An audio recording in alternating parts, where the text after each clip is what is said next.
Look at the size of that rutabaga.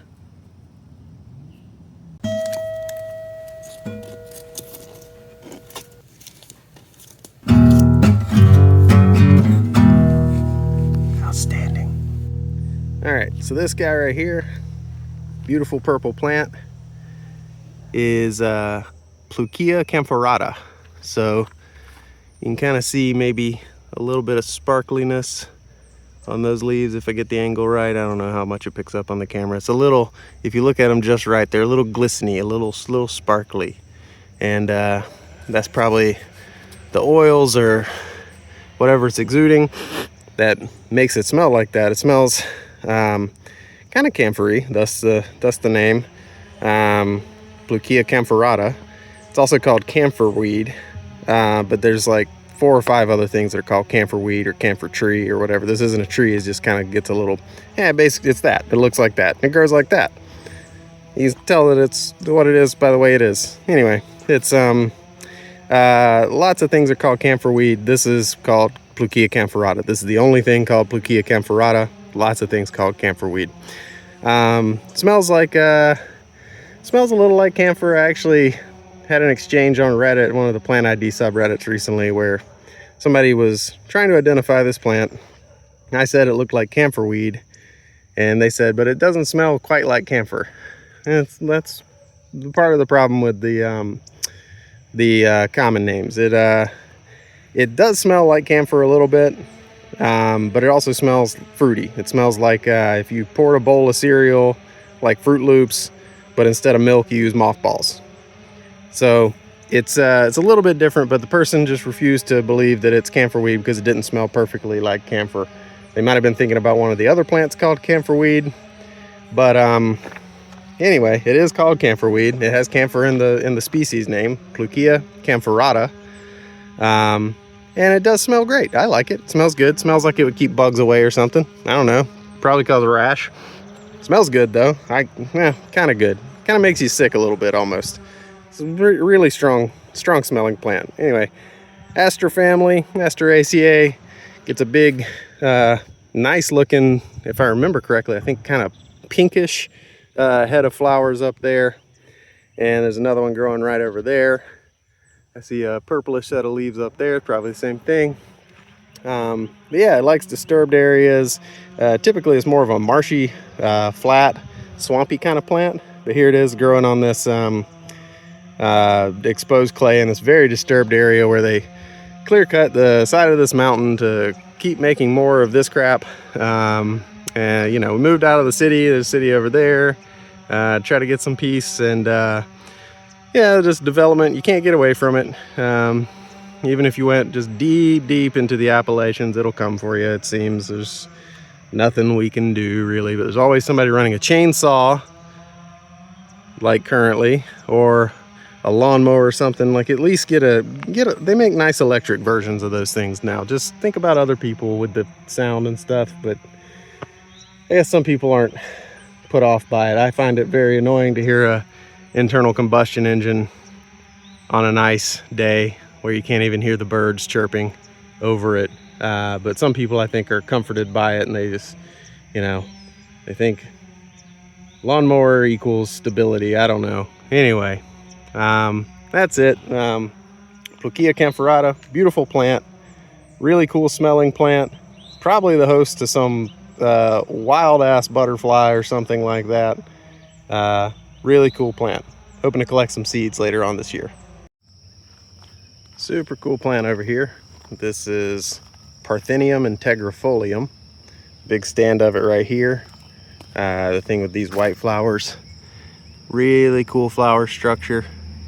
They got these, I guess they're technically maybe ligules that stick out sort of in a there's sort of 5 more prominent ones than the rest. Or maybe they're the only 5. I don't know, very strange sort of structure there, but it's pretty cool. Asteraceae, really cool leaf structure, beautiful leaves, this sort of serrated tooth margin, colline leaves coming up, this reddish at the bottom, light green at the top. grayish brown flower structure with those sort of pentagonally prominent petals, ligules. It almost looks, I have to look it up later, it almost looks like it's nothing but disc flowers, disc florets. Maybe not. No, I think those are actually ligules. Anyway, common name is wild quinine. Not sure if it actually contains any of the chemical known as quinine. You know, what's in tonic water, you know, so gin and tonics, you know, favorite drink of the British during the colonial days. You know, you can drink that in, you know, these inhospitable to Europeans places of the world that they were hell-bent on being for some reason. And you know, the mosquitoes would leave you alone because they don't like the quinine in your blood or some sort of secondary metabolite of it, I'm not sure. And then the alcohol in the gin would lower your inhibitions and allow you to commit the atrocities necessary for colonization. Beautiful plant. Interesting opportunity here to look at 4 plants all in the same genus that look wildly different. So I'm gonna just start on the right and we'll go to the left. So this is Eupatorium torianum, Torrey's Eupatorium. You can see it's kind of column-like stalks, alternating leaves. They're kind of long, they're a little serrated, they kind of toothed weirdly, and sort of a burgundy, reddish brown stalk. Many stalks coming out of the same rootstock down there. Next to it we have dog fennel. This is Eupatorium capillifolium. Wild leaf structure, just almost so divided it's almost, you know, hairy. It's just like a hairy stalk. It looks like a pipe cleaner. Once again, a bunch of different stalks coming out of the same root structure there. Smells interesting. It's poisonous. You don't want to eat this, but it smells like it could be a spice or something. I rub it on myself to keep mosquitoes away. Seems to work pretty good at that.